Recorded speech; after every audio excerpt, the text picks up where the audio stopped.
podcast where I invite people to make me less ignorant to what they do or who they are, what they do, how they do it, why they do it, and the perspective they have on life, and all that. So with that being said, I have Consuela Lopez here, community member that I look up to a lot and appreciate. Go ahead and tell them who you are.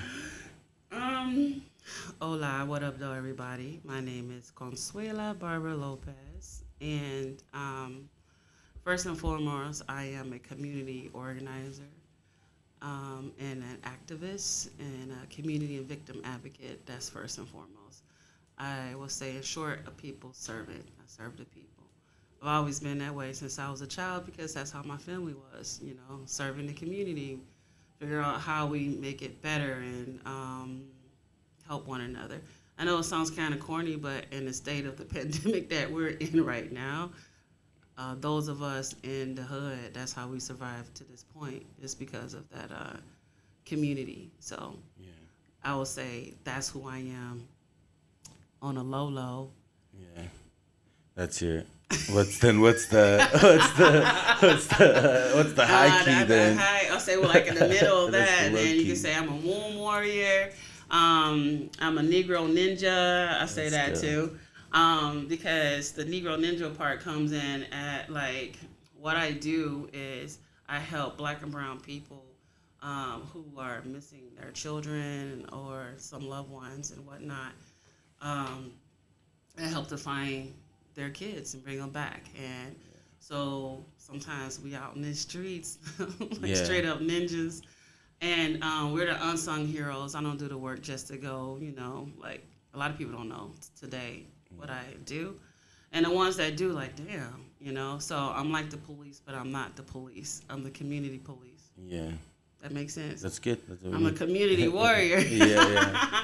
On the middle ground. And on the high note, I'm appointed commissioner for Department of Transportation by the mayor, Duggan. And also I am appointed by Governor Whitmer as the Hispanic Latino Commissioner representing Metro Detroit. Oh, wow. Yeah. So it's deep. We can go deeper, but we'll follow that rabbit hole as we talk and you pull it out of me. Since you're ignorant to information, we're going to make sure all these knowledge gems get into your crown. Yes. Everything. So I guess what you said, your family, they were activists as well? My mother, more specifically, was an activist. She was a part of the Black Panthers back in the day. She was very, very activist. She was the first person to go to college. In our family, even though she didn't complete it because of cultural things that we can talk about. She was a woman, and my grandmother, no, you need to be at home. You entertain education enough. It's time for you to come home. Help take care of the other 13 brothers and sisters. So, but at least that started the aspiration of what higher ed was. So, but nonetheless, in our family, when it came to understanding culturally who we are and who we were, the first time I ever heard the word nigga, that was when we were getting bused to border Grosse Pointe. And I remember seeing all the white people outside mad, no niggers. And I'm a kid, I think maybe first grade, so 7? Yeah. And so I'm thinking, I didn't know why these white people were outside angry, and I didn't know who nigger was. Yeah. And I just remember whoever nigger is, I guess they better not come to this school. And then, shortly, seconds later, I realized that nigger was meant for me and whatnot. And so, but the thing that started me on my understanding who I am was because being in places like that where you're told who you are. They shortened my name from Consuela to Connie. My name is Consuela Francesca. So they call me Connie Francis. Yeah. And I wouldn't answer to it, so I used to get beat all the time or get locked in this room under the class. Yeah. It was between me, this black boy, or African American, and a Native American girl. She was a Ojibwe, and we used to get punished all the time. She ended up getting one of her hair, braids cut off Damn. by one of these white boys. The teacher told him to do it, and then she slapped her so hard her face was red. The She teacher was slapped crying. her? Yeah, she was crying. She screamed because he cut her with the scissors when he cut her braid off. Dang. And but she had been growing her hair. You know, that's a part of the tradition. Yeah. Since she was a child, baby. And then the teacher, Miss Bollick, she's probably in hell right now. She was like, "It's your fault that you're a redskin." Yeah. And that's why you got smacked and all of this stuff. I hated that class. Yeah. I hated that school. But I was a child. I really didn't understand why we were picked on. Yeah. They really didn't know what the hell I was because here I am, chocolate, but speaking Spanish. And in my family, we spoke different languages anyway. So French, Arabic, Gaelic. Yeah. So we were a very diverse community, my family. So I guess that's the background of why I look at things from such a diverse and then perspective and activist because of my mom. Yeah. So your school wasn't like segregated or anything like that? So my mom went to Taylor school, and I do remember some stories where she would say like that at one point the school like mixed with another school or something like that, and she would she's Mexican, but she's white skin and beautiful. She actually gets confused for Asian a lot, with it because of her eyes, I guess. And let's see, she would just tell me terrible stories, and like people don't realize that it wasn't that long ago that. No, you think because when you think about segregation or I won't say so much as racism because racism is like a coffee book table, like everybody know what that is, like but when you talk about segregation, you really don't think about it because we're still segregated, it's self-segregation and whatnot, but we're thinking about Rosa Parks and Martin Luther King. We're not thinking about when Madonna or Prince or Michael Jackson was singing, there was still segregation. Yeah, exactly. Yeah, if you look at it from an art history perspective, and whatnot, you're not thinking about what's happening back at home. Like, why people listen to hip hop so much? Because it was a theme. It was the theme song to the things that they were saying every day. Yeah. So anyway, I won't digress, but yeah. Oh, I mean, you can fall down any of these rabbit holes. Exactly, just start. I know that different aspects of my life, there's always, I always have like a song that it's like the theme to whatever that chapter is in my life and whatnot. So that's how I kind of have a tendency to look at history through art as a artist and an activist. And that kind of like help put things in perspective because you're like, wait a minute, what? You know what I'm saying? So all of us suffer racism in one form or fashion, but when you're a child, and especially in the Black and brown community, we really don't talk about it because our families are so busy trying to survive. And a part of surviving means to blend in. Yeah. And so you have the acculturation scale where you have, from the far left, you have assimilation, and then over here you have acculturation. And acculturation is when you know who you are, you know your family's history, your ancestors, you know all of that.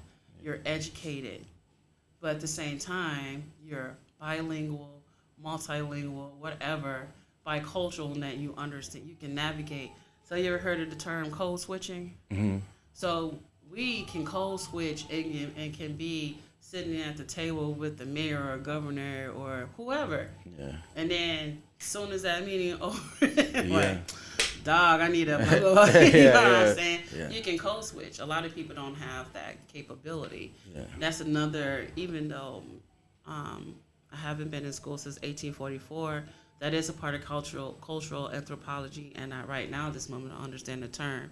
But just like bilingualism, understanding one language, we're not thinking like our life experiences is another form of language that help us to navigate our life paths and stuff like that.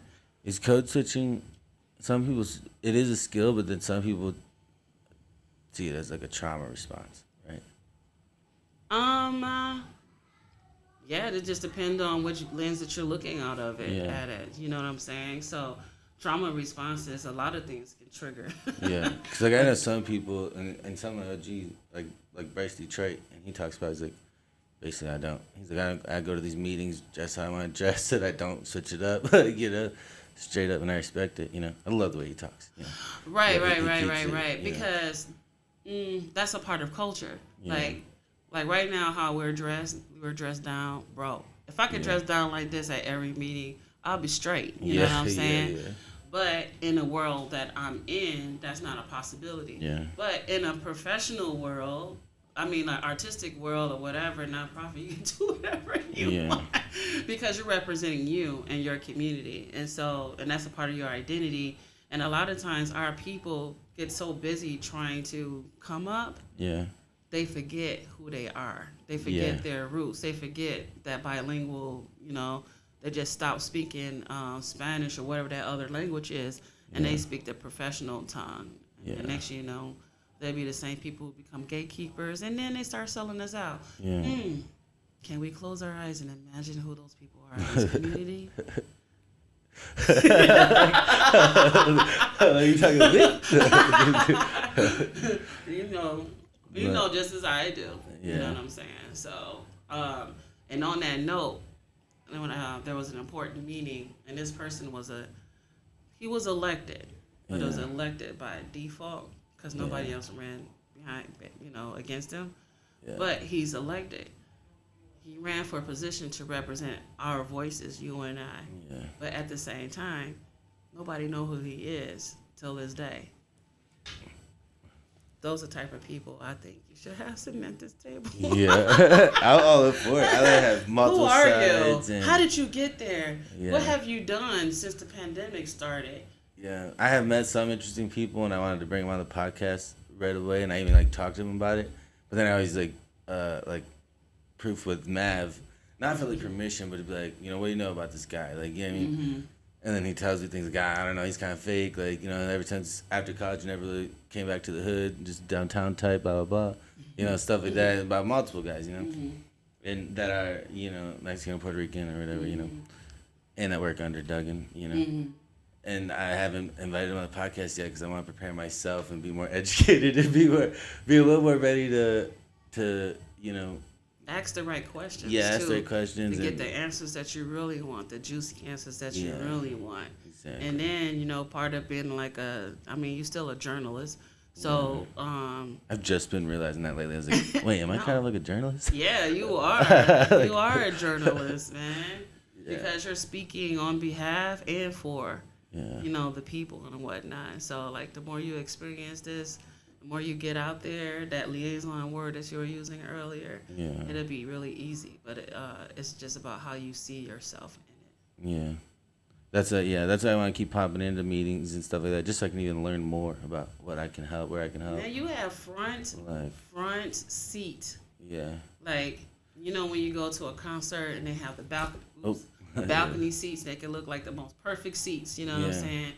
You have the perfect seat. Yeah. You and your generation. You know what I'm saying? Yeah. Because you're watching the transition from the pandemic to a whole other chapter in our humanity.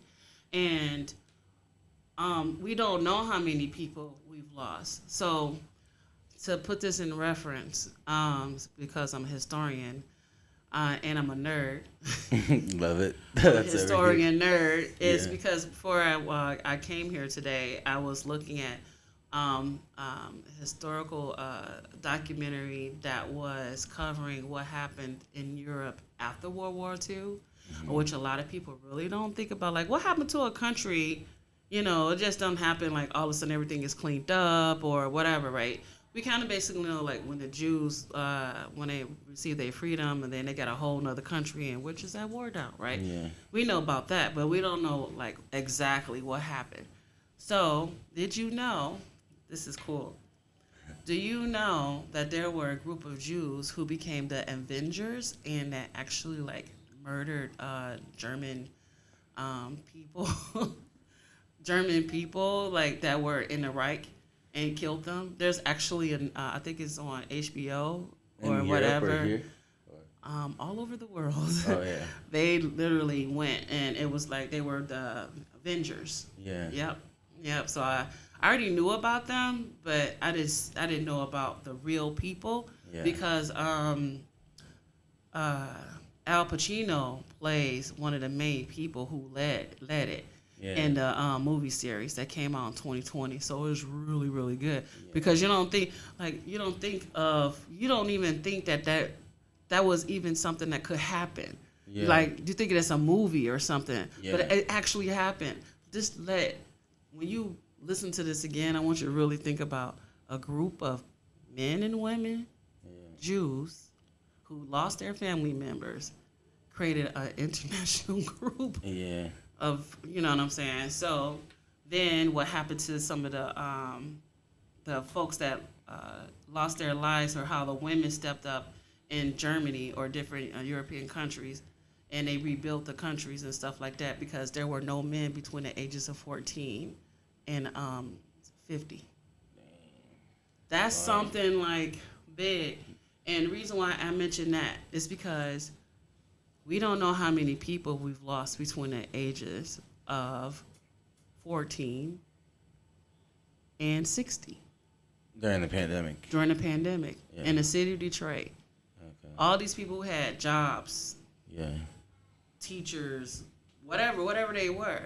Like, so you're going to be watching our community unfold and figure out, like, okay, where we are.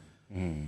And at the same time, you'll see how many more colonizers, gentrifiers are actually here, how many more people that moved out or been forced out. You're going to see ground zero as the dust start coming out of it. And then you'll be able to have people sitting at this table like, okay, how are you part of the solution? Mm. You know what I'm saying? So when it comes to the housing, or having someone from the city council, having our city councilwoman Gabriela here, or having anybody, man, like, because it's your voice, this is your table, and come on, if that's not powerful. That's literally what I plan on doing with this platform. That's literally that's exactly what I plan on doing. I mean, that'll be the dopest thing, you know, have your chocolate table instead of the red table. Exactly. That's what I'm talking about. So you have a lot of power. Thank you. You did tell me, we have talked a little bit about it since you said you do, speaking of COVID, work with the kids that are going through all the trauma of COVID and pandemic from at home. Not even just the sickness itself, but like at home, and like I said, parents losing their job and maybe being stuck in an abusive household. And then also we talked about how kids are just handling trauma in such a weird, way, like in a normal, like as if it's like normal, you know. Could you talk on that? Or I know I just mentioned like 3 different things, but. Oh no, it's all under one umbrella, and that's mental emotional health. Yeah. And that's something that as a community we don't talk about with honesty and transparency, because we're told to not snitch. Mm-hmm. And that means snitching on yourself about how bad you feel or how hurt you feel. So you live in that culture of don't snitching, and that's the most false, dumb culture, like norm that we follow, because it's a detriment to us as a community. Because at the end of the day, if your back is against the wall, guess what you're gonna do? You're gonna snitch. Yeah. You're gonna tell somebody that you're in pain, that you're hurt, that you're afraid, that your life is in danger, or your life is more important. You know what I'm saying? Mm-hmm. So at the end of the day, if you're going to fight for yourself at the end, then why wait till you're in a desperate situation? You can fight for yourself now. Yeah. So creating those sanctuaries, say like here, here you have a sanctuary of different people, and you don't have to feel judged if you feel like you have something to say or need to say, or if you're even hungry, Matt's gonna take care of it. You're gonna handle it, and whatnot. And so, but you guys know that this place exists, and because of this podcast, other people know that it exists, and other like sanctuaries exist. But there's a lot of people, young men and young women, and I'll talk about young men more than young women, because what I've seen, well, none of our children are protected, boys or girls. So it's not more than the other. Because when it comes to trafficking or missing children, youth and young adults, from ages, 9 to 34, that's the ages of the most. And so that includes everybody. So know? like 20 people in their 20s and 30s, they're constantly getting kidnapped? Oh, yes. Yeah. Yes, they'll come up missing. And they'll get kidnapped or whatever, but it's mostly they'll come up missing, and they'll end up in traffic. But the number one way that people are targeted is through their mental, emotional health. Yeah. And it doesn't matter how rich you are, if you got your mommy and your daddy there, if you come from a happy family, because at the end of the day, we're by ourselves. We're alone with our own thoughts. And then how you feel about yourself, and if you're not getting that emotional acknowledgement and care, and healing, guess what? Someone else could figure that out. Mm-hmm. And in social media, we let everybody know how we feel, what we're eating, what we're dressing, our political views, if we broke up, if we made up, if we had sex, what we wore before that. Like, you know what I'm saying? And then we're gaming. We're doing the same thing. Yeah. And in between the gaming, especially young children, they're growing up in this virtual world. So how can they tell the difference between both? And a lot of times they can't tell the difference. And then because we're raised not to talk about our emotional health, to talk about, so say for instance, that was very traumatic what happened to me when I was a little girl. Yeah. When I share that story, not many, I'll say no one asked me, like, what did my mother or my parents think of that happened to me? And when I share that with my mom, she's like, why did you guys never tell us? And I said, well, Mom, when we would eat dinner at table, you guys didn't talk about racism. You didn't talk about, you know what I'm saying? You just like, how was your day? And you talk about what good stuff happened. You don't talk about that. That was never like a conversation. Mm-mm. Like, gotta be careful when you're around the white folks. Because we get because we get desensitized like that's adults. And I can't be down on my parents about it, because when I was younger, even though I had my daughter when I was very, very young, 13, 14, and I didn't raise her to, like, I didn't have these conversations like how, like blunt, like blatant. I would just put her in situations so she can observe, and then we will talk about it and whatnot. And so it was just different because what my parents didn't do, and it was because they just didn't think, it wasn't in their library of wealth of knowledge to say, okay, wait a minute, we should talk about that. Yeah. You know what I'm saying? Is it wrong to have that conversation? Because I don't want to name anybody, but there was a case where there's someone in the family, not my family, but someone in a family was accused of like molesting one of the younger girls in the family for like 2 years or something like that. Mm-hmm. And they were basically, the conversation started because it wasn't her daughters, but she's wondering, like, should I sit my daughters down and explain to them that these men might be your grandfathers and your uncles, and like it seems like all love, but you got to watch out for this. Like, how do you go about that conversation, or is it wrong to put that in a kid's head? Because we did have that I just had that conversation in the last 6 months, and but I was telling her, I was like, and where we come from and my culture, there's a lot of the men in our family are just fucking drunks and perverts. That's just not mine. It's ours. But even those things are learned behaviors. Yeah. And people think, especially people, you rarely become what you don't see. Rarely. And so if all around you is this drunk, shiftless, whatever type of behavior, you believe that that's all there is, even if inside your mind there's a consciousness that's prickling, like, I don't think this feels right. Yeah. But everything around you was validating the other stuff. And so, yes, it's very difficult and challenging to talk to our family members and community members about the reality of the dangers that's within our community, because we have our people thinking that, oh, watch out for this crazy looking white man in the white van is taking kids, and you up there so busy looking over there, and it's actually a teacher, a brother, a friend of the family, or whatever, or dad, or neighbor, or mommy, or auntie, because we don't consider that women are also perpetrators of sexual assault and molestation against young women and young men, because we're socialized to believe that human trafficking only impacts girls and women. When it impacts men and young men and boys, it's not, we're told that it's one thing. But in a bigger picture within our community, it's another.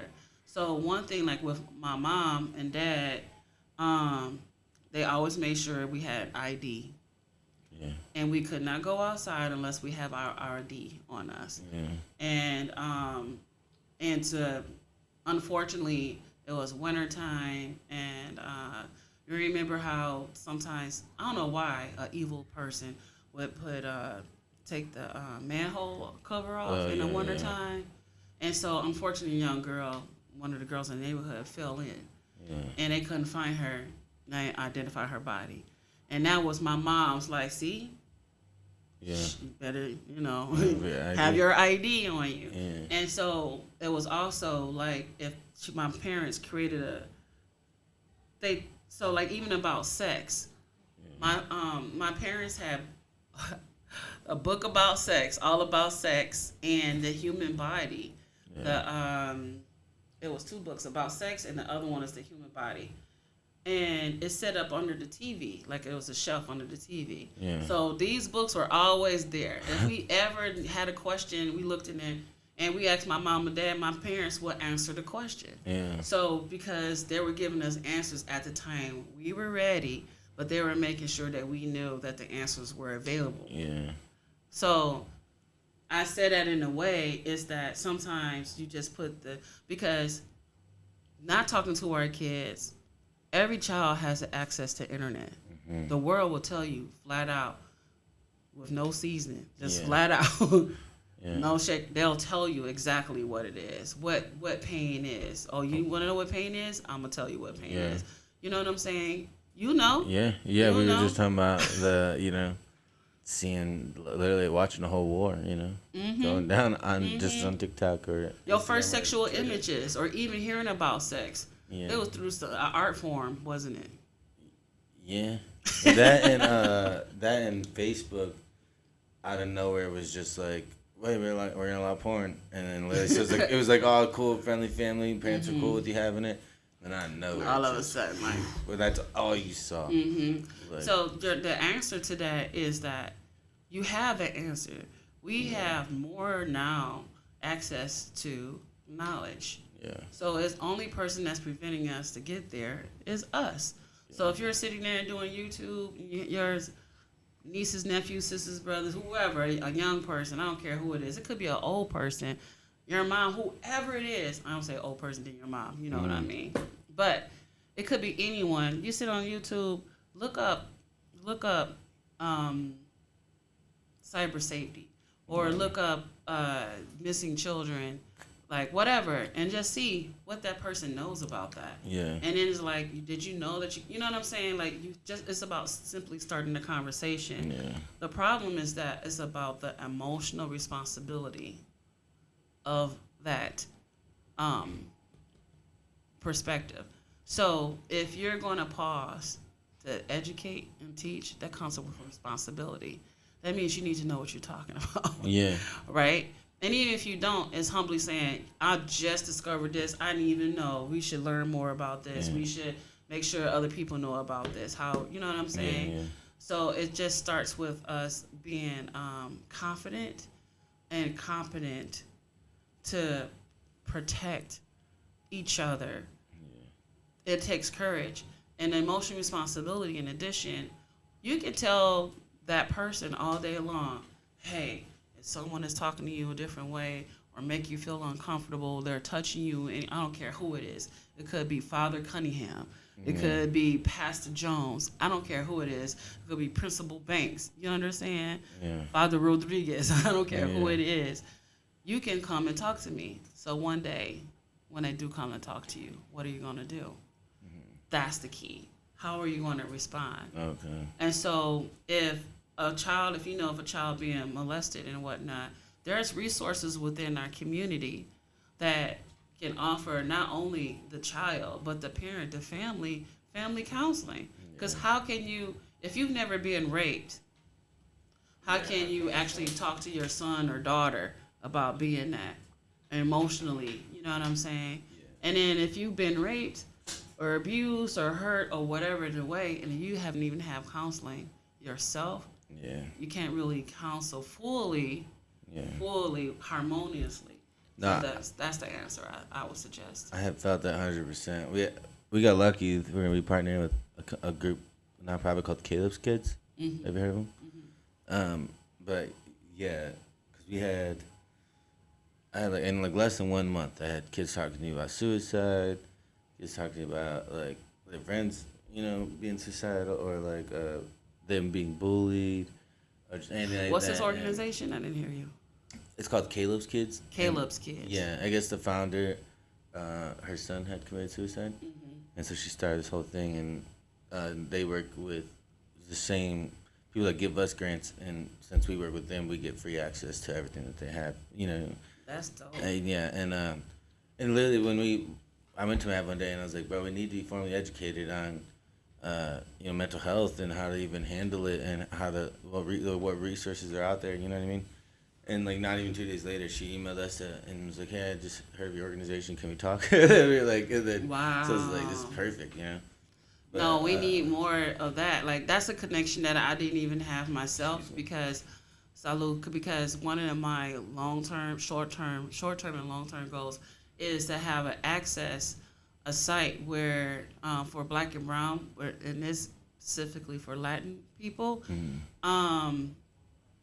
a space where they can go to for resources. Because right now there isn't anything where a one-stop shop. I want to have something successfully like in the city of Detroit's website, and then also for the state of Michigan website, because you can't want our vote and not have resources that's supposed to help us. Yeah, exactly. That's as simple as that, and that's how I'm going for it, period. Like, you could be running for office for one day, you know what I'm saying? But only way that you're going to get there if there's certain resources. Like, did you know that right now that there's Mayor Duggan has a fellowship program, and I forgot how much it pays, $600 a week. What is it?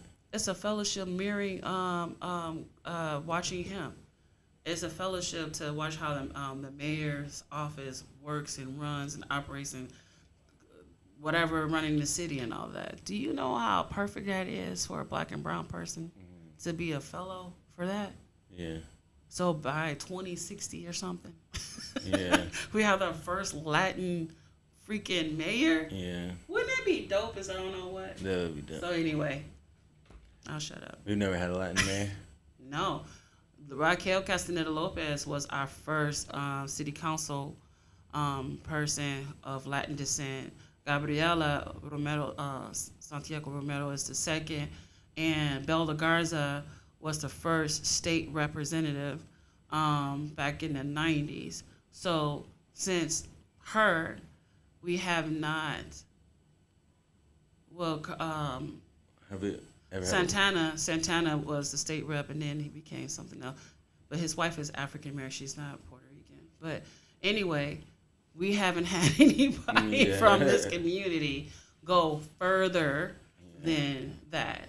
You know what I'm saying? Oh yeah. Look how long. Look, if this commission for the state has been around for almost 50 years.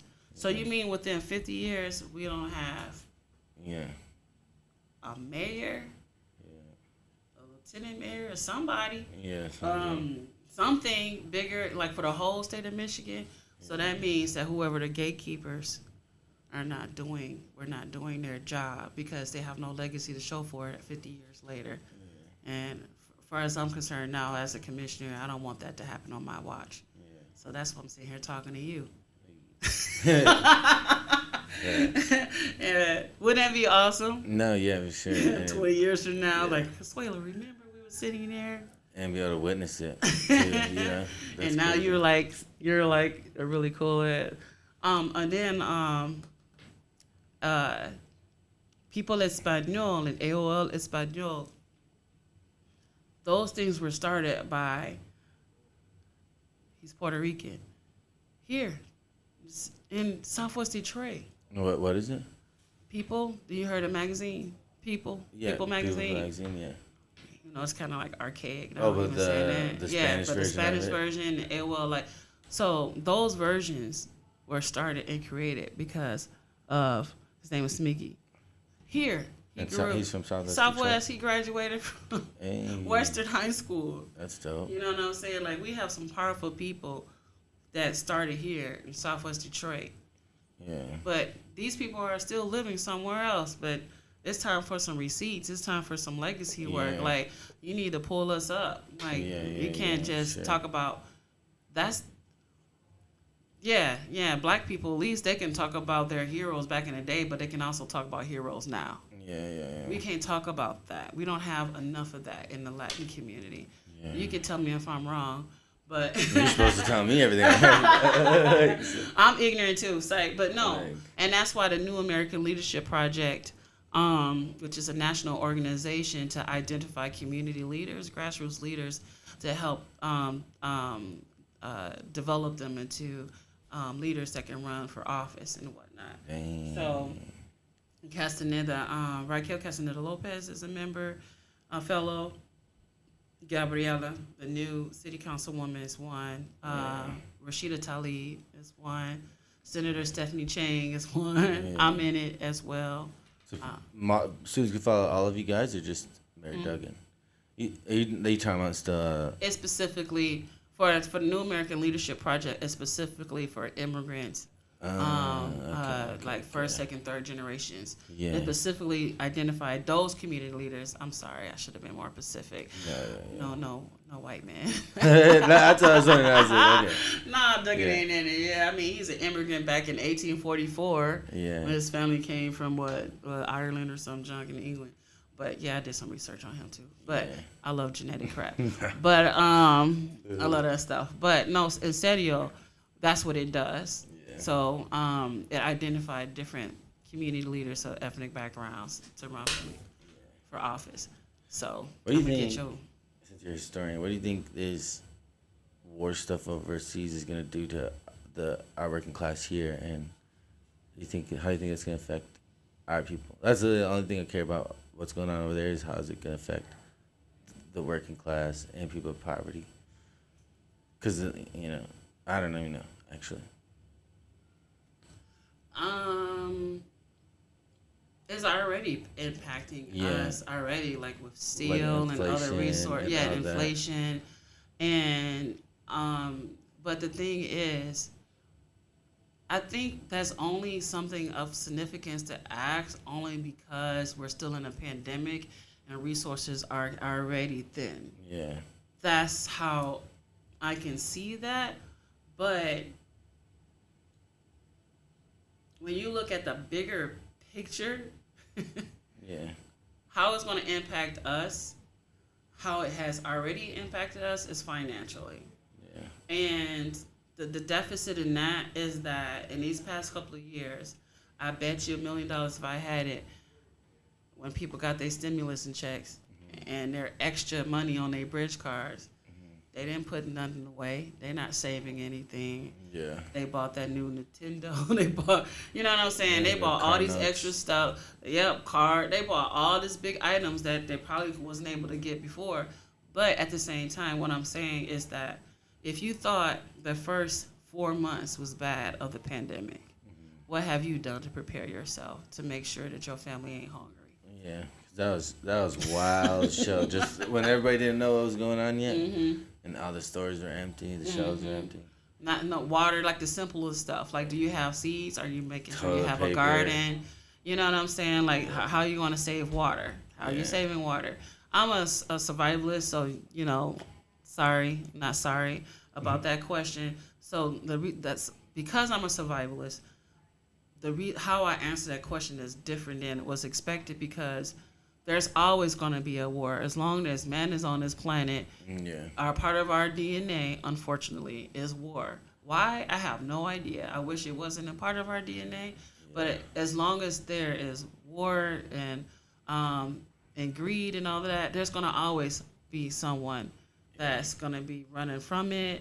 As long as we keep messing with the planet, we're going to always have continuous more climate refugees and war refugees. Yeah. But the thing is, all of us, it's not going to be bad. We're not going to feel it as much until certain things be taken away from us. Like there's no access to water, or there's no more room.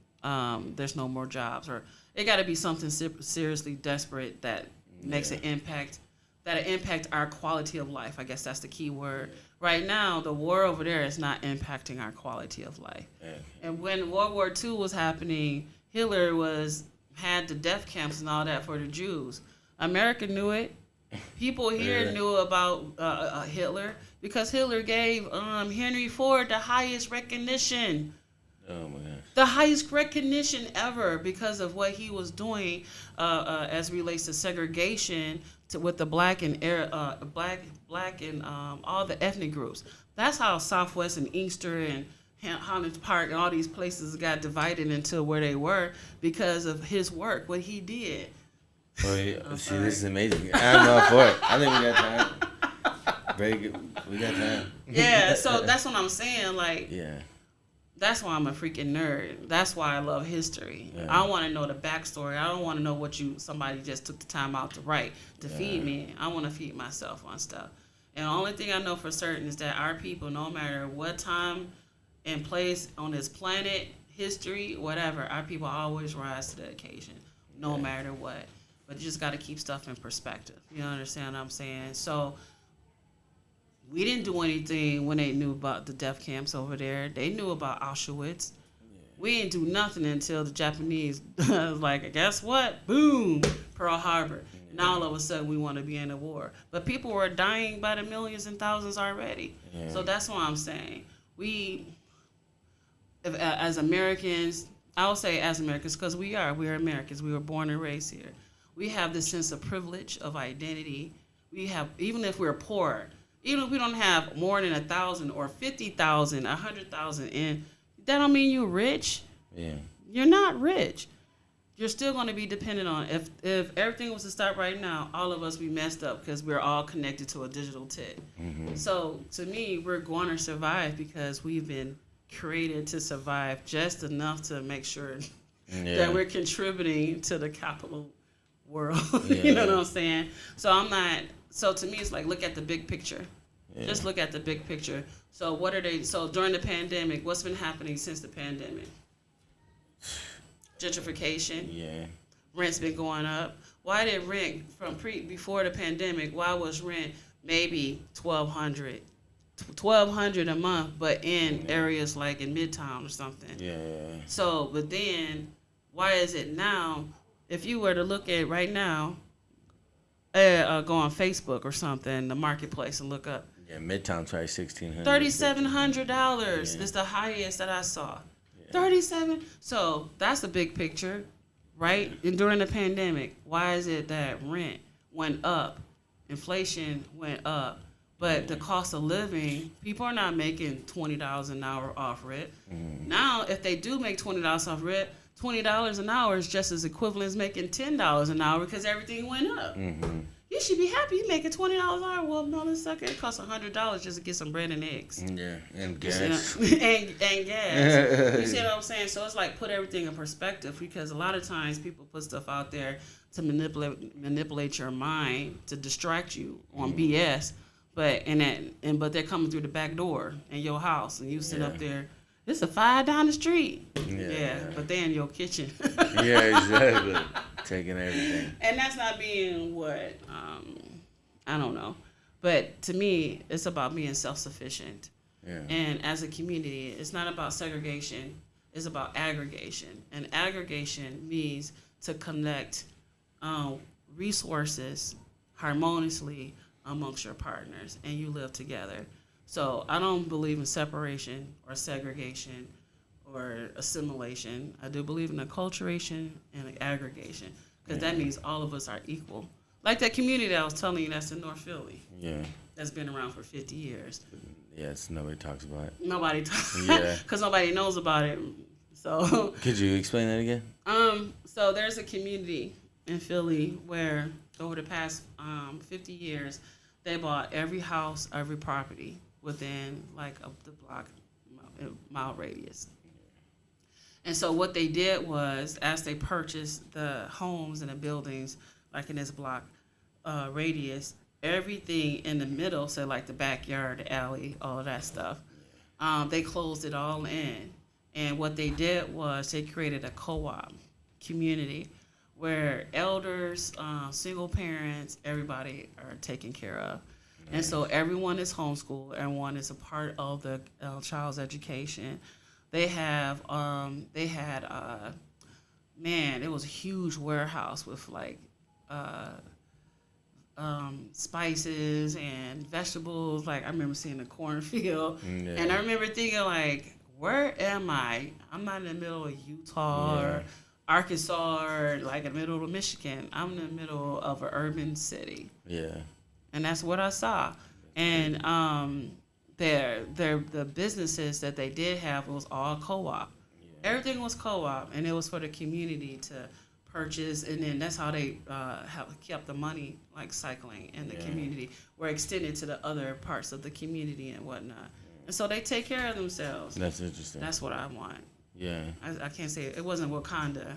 It wasn't. It wasn't there, but it wasn't there, but they were off the grid and they were self-sufficient, and that's what I appreciate, because I seen it, and I was the only one from Detroit that saw it.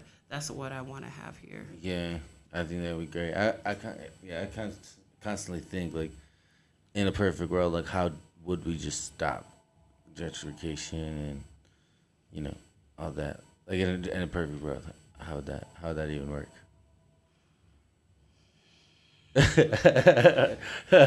have to play the what if. You know what? The first thing I was gonna say, and I'm gonna say it anyway, if you could just get the greedy ass, selfish mother suckers, and I can't say the white man, because the white man has done so good at getting black and brown people who think who so assimilated and want to be white. They do the job just right for them. You know what I'm saying? I got them, son. I make sure they got them. And so, it's like, I can't just say the white man, because you can say that, and then all their little peons is right there with the greasy lips waiting on them, you know what I'm saying? So to me, it's like, look how many times, and this is the research that I would like to know about Latin communities, because you've heard of black communities, cities starting throughout not Detroit, throughout the United States and Florida and Arizona, different places, right, where we were striving. The black community was striving. They had their banks, their doctors, and all of this stuff. Like there's a movie you have to watch of Bankers. I think it's Samuel L. Jackson. I can't think of the other dude. Bankers. And Bankers is on Apple TV. And this is a true story of two black men who had the banking system owing them money because they bought the land that the banks were on. Nobody paid attention to that. And then they put them in jail. Oh my God, it's good. They start this whole new banking system. Yeah. And then, man, I could tell you, like in Fargo with Chris Rock, that was a true story. He actually came up with the idea of the credit card. It was a black man who started that. Really?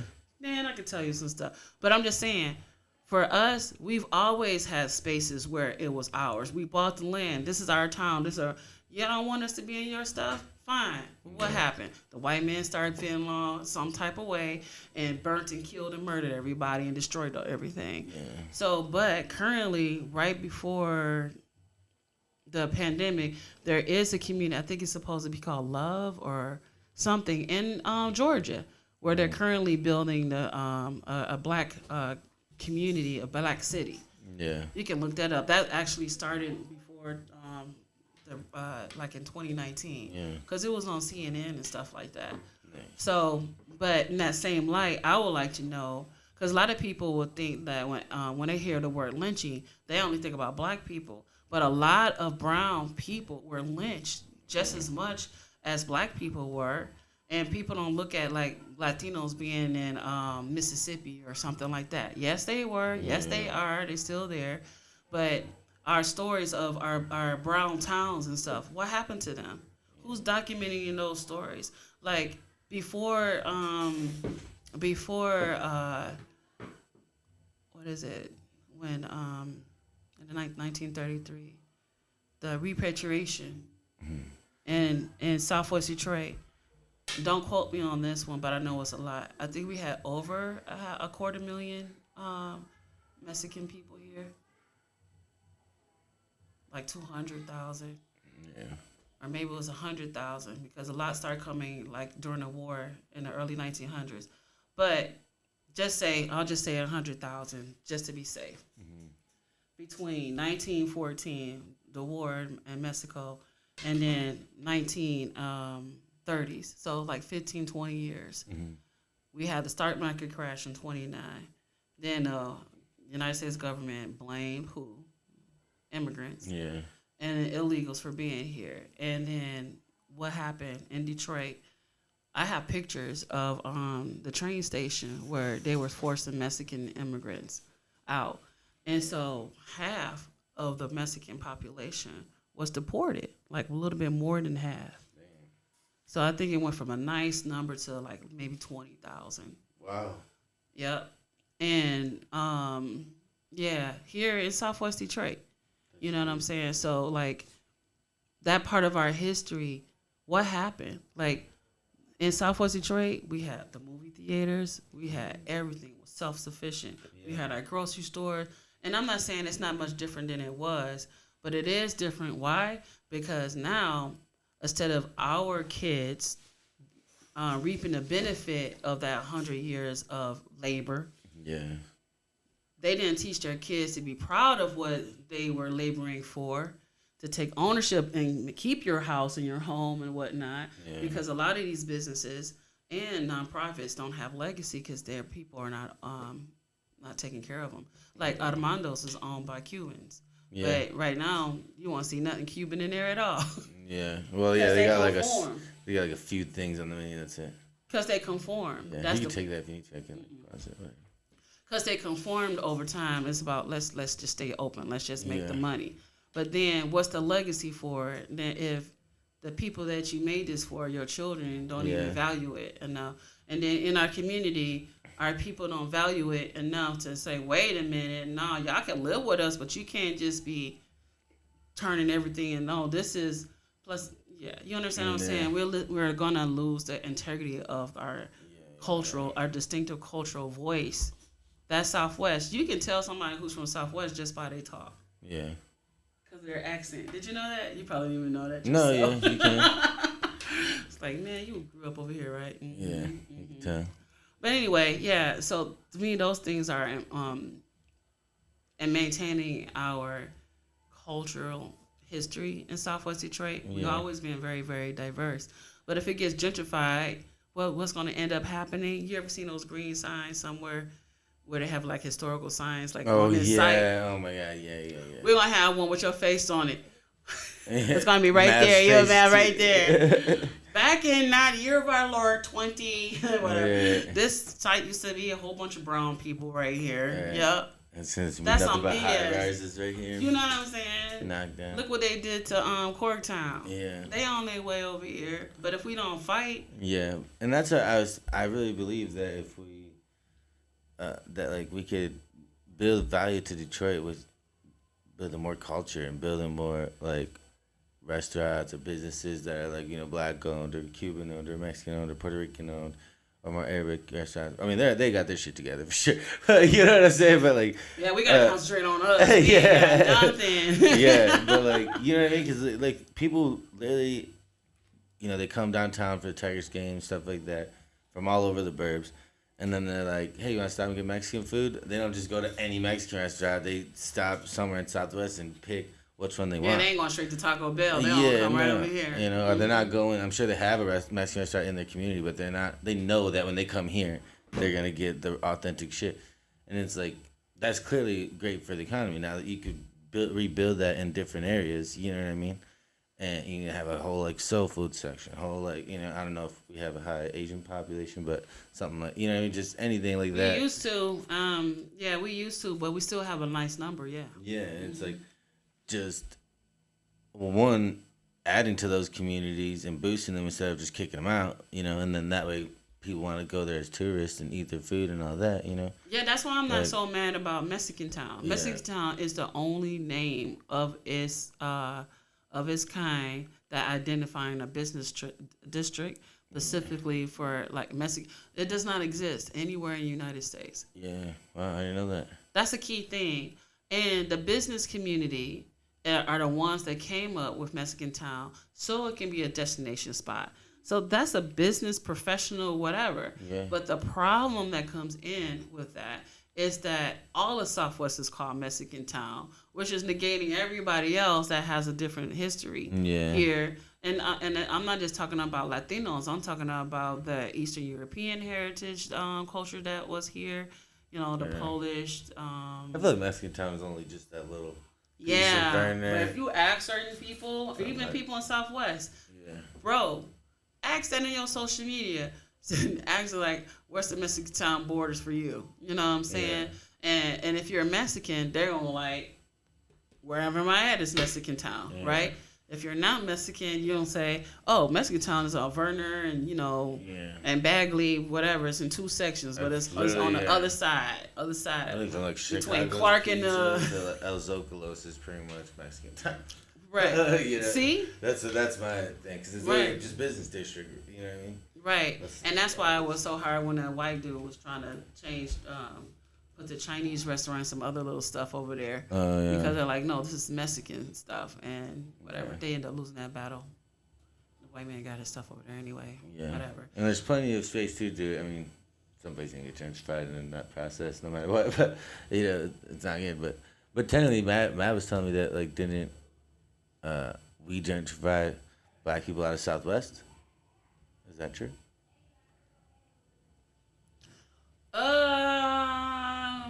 If you so Nah,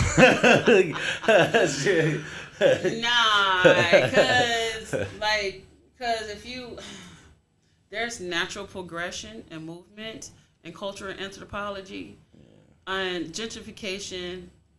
Believe it or not, in some economics, they will look at gentrification as a natural process in urban development, right? I'm just I'm going one other way. So it's a natural process. But those who's living it, like, no, because gentrification has been around only since, I'll say, the past a century or so, because that's during the urban renewal, especially. I won't nerd your ass out, but I know. But so, if that's the case, then we gentrify. If we use gentrification as loosely as to mean like replacing a community with another community, if you use it in that term, it's actually wrong, because that's not what it means. Okay.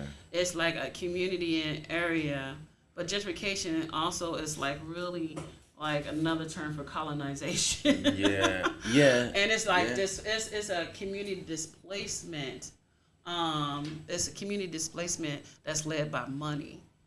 That's what it is. Money and opportunity for whatever. So that's what gentrification is. And so yes, the first people over here were the Fire Nations people, Ojibwe, Miami. You know what I'm saying? Potawatomi. Those were the first people that was here. And because of, colonization, conquistador, all that stuff, that's how that happened.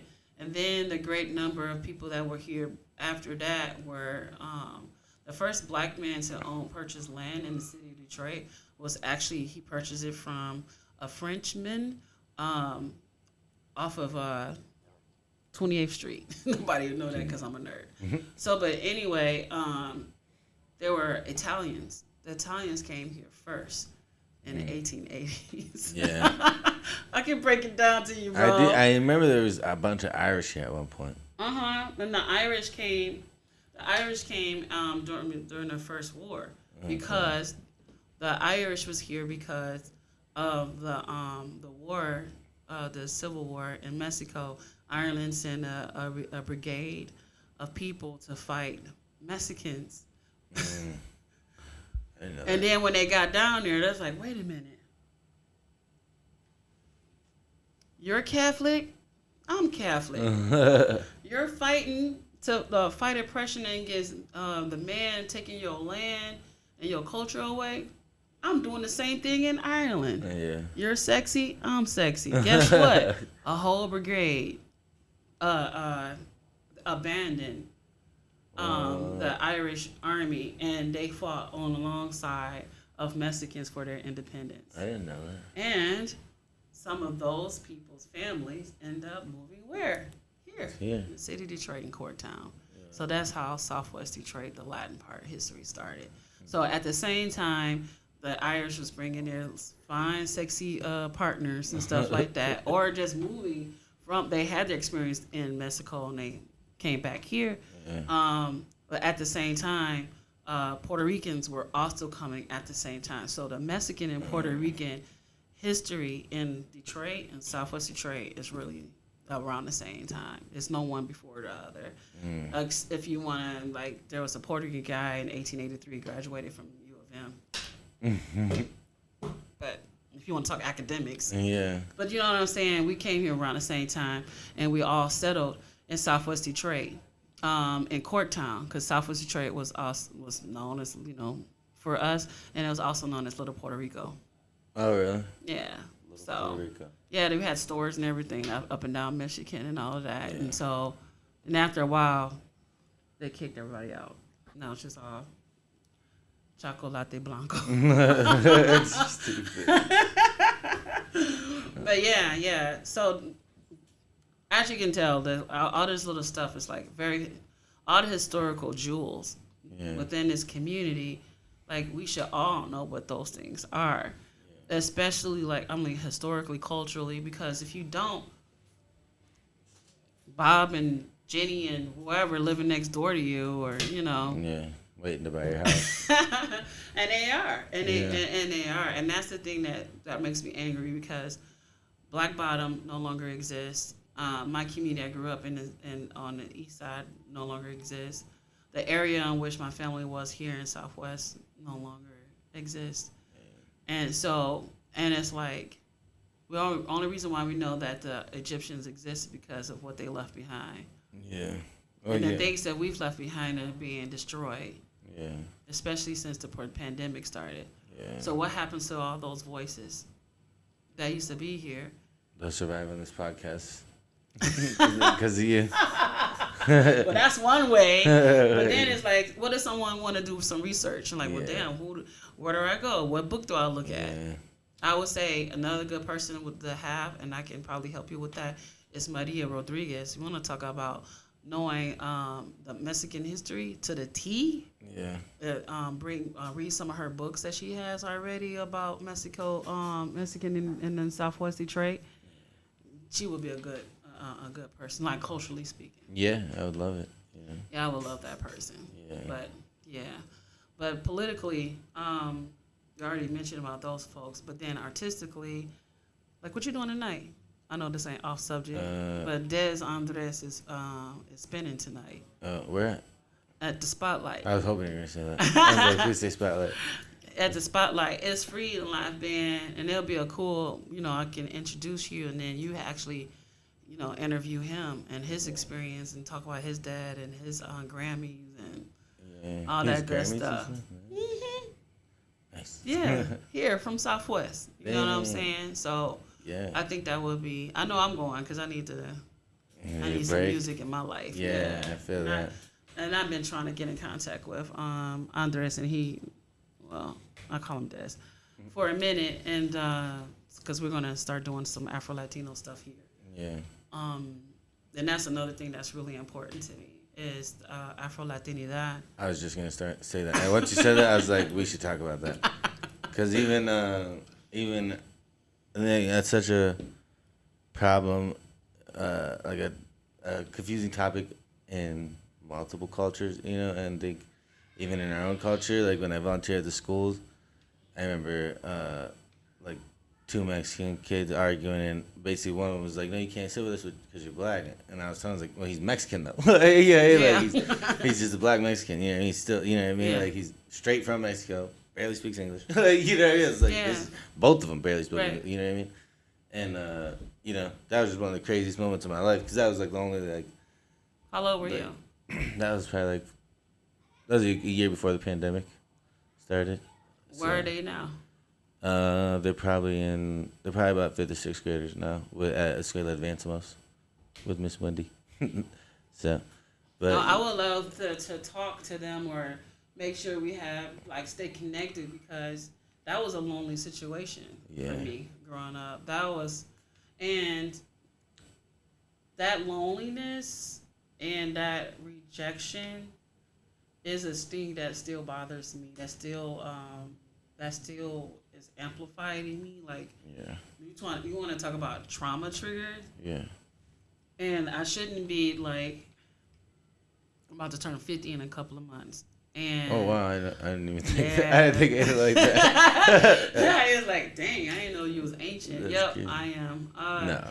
And here it is. I'm a commissioner. Yes, I got stuff under my belt that I can say I am, but it's still a situation that bothers me still to this day because it actually is something that impacts the work that I do or the work that I can do is because of my skin color here in Southwest Detroit. I also want to ask you about your hair as a professional. Do you get a lot of people? Because I know just in the last few years they had to make laws saying that you couldn't mess with an employee about their natural hair and stuff like that. So, what was your history with that? Fine. You had a pretty. You were okay with. Yeah, because number one, I wear my hair different ways anyway. Yeah. And then I never really. I think after a certain point in time in my life, in my age, when I went to the D.C., when I went to the White House and all that stuff, my hair was natural, and I did it on purpose. Yeah. Because I want to represent who I am and not try to conform. Yeah. And that was a big decision, major decision, because the whole time, remember I showed you some pictures, only people who wore their hair natural or people who wear that's naturally straight. But of all the colored people that were there, everybody's hair was straight. Yeah. And I stood out because of it. And that was a statement of advocacy all by itself. Yeah. You know what I'm saying? Sure. And so I guess because I've always been placed in a position where I'm not enough, I'm not Latin enough, I'm not black enough. It was always something. And it was always someone else telling me what I'm not enough. So I just got to the point where either it was out of protection, of course, but the callousness of it and just whatever. But at the same time, I'm still a human being, and I'm it's been fucking almost 50 years, bro. Why I'm still dealing with this crap? What's wrong with you? Yeah. And so, a lot of people don't understand that. It makes me really nervous. Yeah. Not because it's still a reality for me where people question my authenticity of who I'm going to serve. Yeah. And that doesn't even make sense to me. You're not Mexican. How are you going to protect? I'm well, you Mexican. You don't protect anybody. So, whatever. You know what I'm saying? Yeah. But it's a reality. I mean. And then you got black people saying that. Oh, God. You're not black. And then also you got, you have Afro-Latins that have a problem with being called black and all that. You know what I mean? So it's everybody, as like somebody who's just sitting here eating popcorn and watching the show, it's like damn, y'all hate for this, y'all hate for that. It's just like, can't y'all just get lost? It's like every single one of you got a problem about something. Yeah, and it's like, you know, and that just goes for, you know, obviously at the end of the day, mental health is a big thing and self-love is a big thing. And once you start getting into those things, then you realize what's important and stuff like that. But it's hurtful that here at I was at Hope, and a little young he was Afro-Boricua, and what happened was a little bit, and I want to make it real clear, like I'm the most happiest, welcoming, embracing people of everybody. It's just that when I tell the truth, I'm telling the truth. And it's not to save anybody, you know, to hurt your feelings on purpose, but the thing is, this is the reality that a lot of our kids are facing. So, in this story, at Hope, Hope Academy, and a young Mexican boy, I think there's like middle school, whatever, he had a gun. He brought the gun to school. He kept the gun in his locker. And he let people know that he had the gun, but mostly to, intimidate them, right? He shared I think he shared the locker. How old is he? Probably like 13. Dang. Yeah. And so he shared the locker with a black Afro-Latino boy. Yeah. And so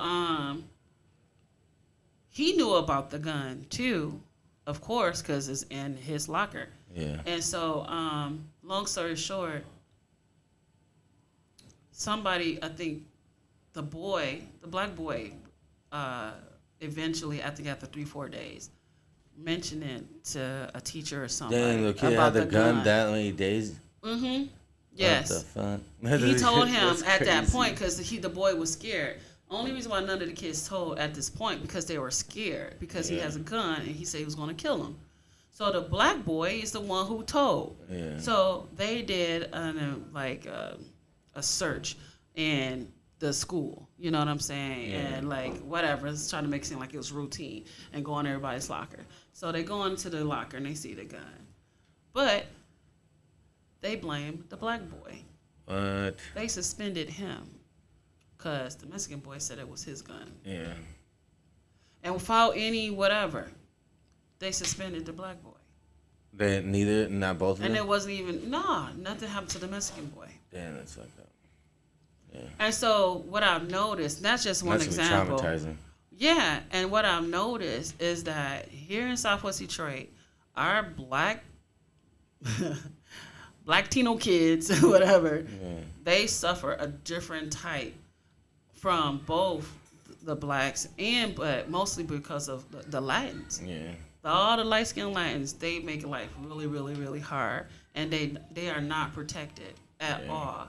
And so this eventually, what is it going to do? All this trauma.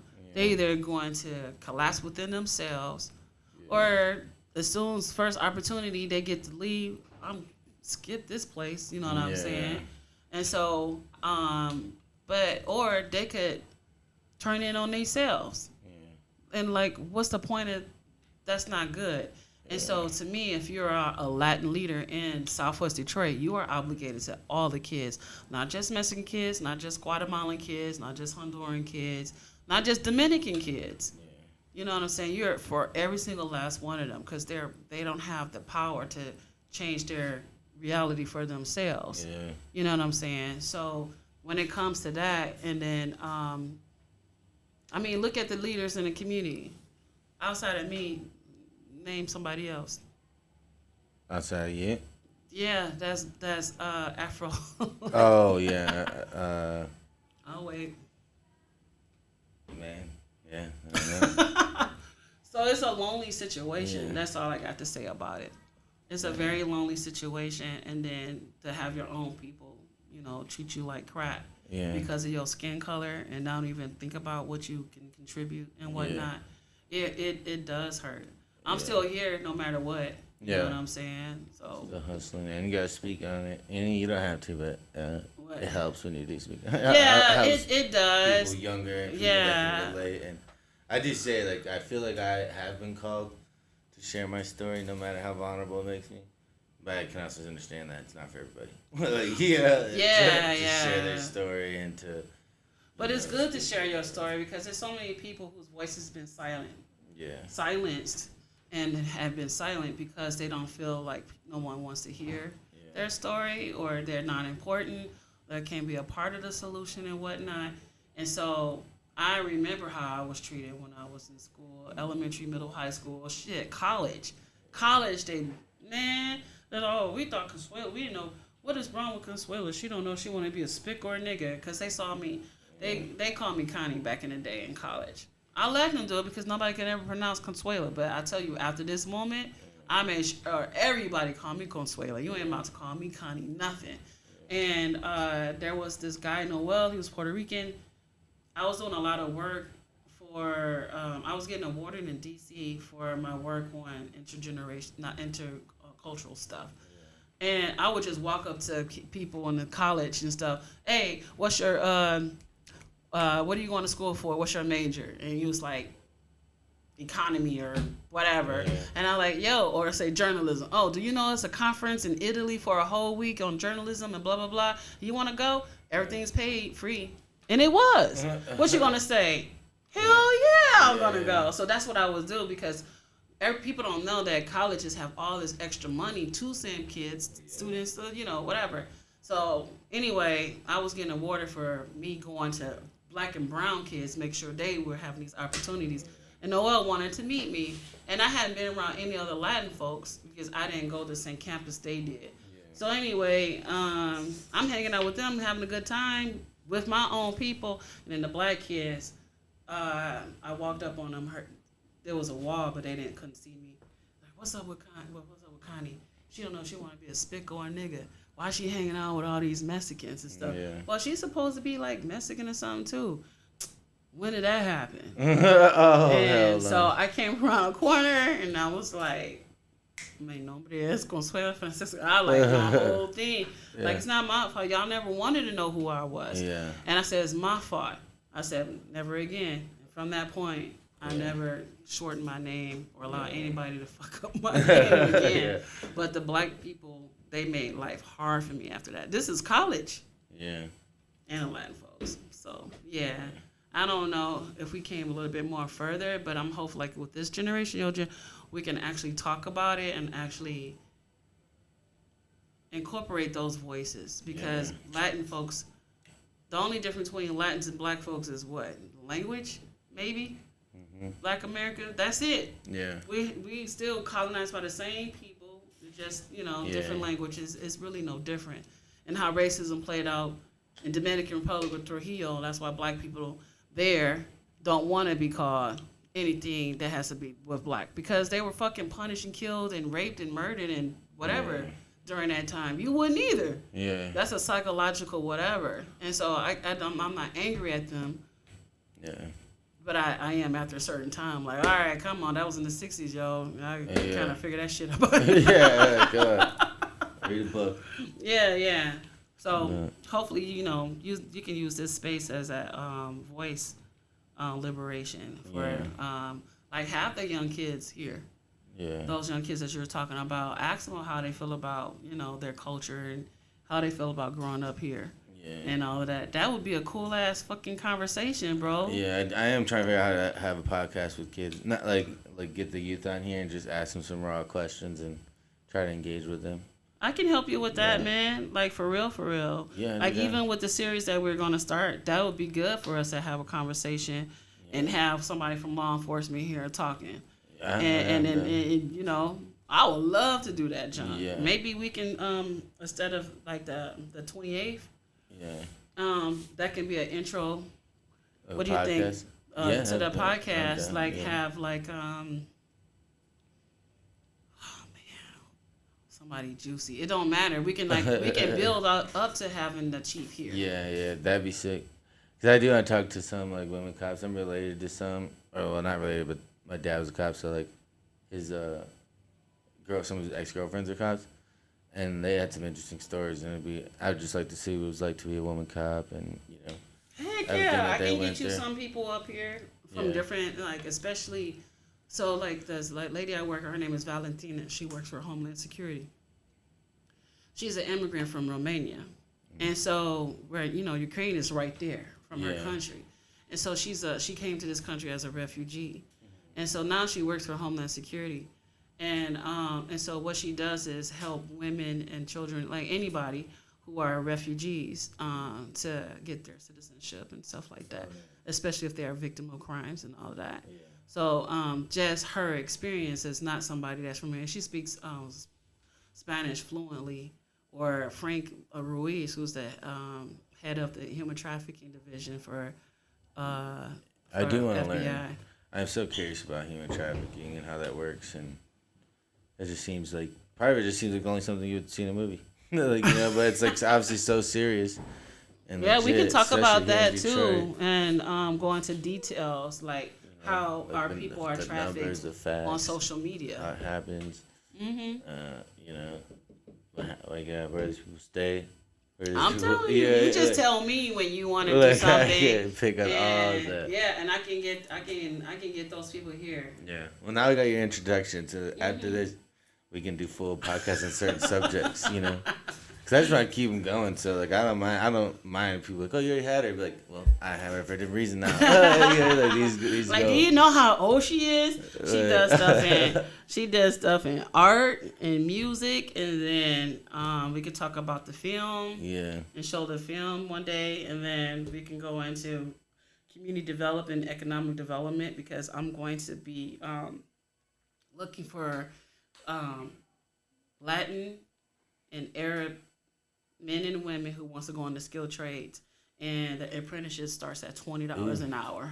I'd be interested in like $20 an hour starting off, and then once you finish your whole thing, you're going to be paired with another Latin person, a male. His name is Jose, and he does leadership development from a state level, and he's trying to find somebody to replace what he's doing. Okay. So I mean, you can't really beat $20 an hour just starting. Just to be learning, yeah. Just to be learning, and then you're going to be with a partner with someone that's freaking great, awesome. Yeah. That's going to make sure you get all of your levels up and stuff like that. So because a lot of people don't know with the bridge being built, the second bridge being built, that people don't know that a part of that deal, 51% of any of the folks that's helping to build it, like the skills trades people, it has to be from Detroit. They have to be Detroiters. They have to be black and brown.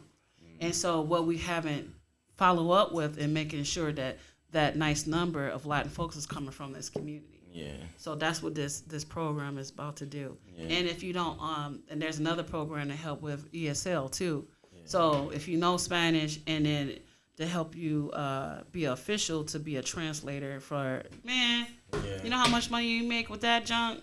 $200 an hour. Damn, 200? 200. I did not stutter. And they just started that program March 1st. That's crazy. I'm telling you. That's what I'm saying. Like anybody that's supposed to be a community leader, if you appointed or elected, you should be coming out with some, you should be asking for the receipts. Like, oh yeah, here you go. This is for you. This is for you. And that's what I'm talking about. So yeah, you just tell me, bro. Yeah. I got whatever area you want to go into. I used to race cars. Yeah. I did that. I love that. No matter what, we should cut once a month. I'm serious. Yeah, I'm done. We do another Puerto Rican pinky swear. Let's do it. There we go. Yeah. So you don't go to the thing tonight? Down for that. I have to depend on my sister. I'm supposed to babysit. Well, she said she might go to work or not, so we'll see. Okay. But there'll be more opportunities and stuff, especially because movement is coming up. Yeah. That's what I need to talk to him about, because there's some stuff that he doesn't know that's about to happen. I want to make sure that maybe he does. I don't know. I said we can talk our shit off the podcast. Okay, I'm sorry. But I appreciate you having me on. I look forward to like building and bonding and slaying dragons with you. Yeah, we're gonna take over. You're gonna teach me so much. Do you have any any social media or anything you want to shout out, or any awareness you want to spread before we shut down? No, it's like Now, if you want to find out where I'm at, I am on social media, but I'm not on social media because I'm old school like that. But if you there, you'll see me. I'm not. Yeah, even LinkedIn. I'm the only Afro-Latin person with the name Consuela Lopez. That's Detroit. Like, you cannot miss the hell who I am. You can't. Everybody literally knows you. I asked her, I was like, you know Consuela Lopez? Yeah. And I was like, what does she do? She's like, man, what doesn't she do? It's like, I kept asking her. I was trying to get more stuff. You know? So I'm more an in-person person. I like cooking and stuff. So, So, yeah. We want to start doing like podcasts in the kitchen. Hell yeah. Set it all up. Cocina, criollo. Right. Yeah. But gracias, pa. Thank you. Thank you, everybody, for tuning in. Peace and love.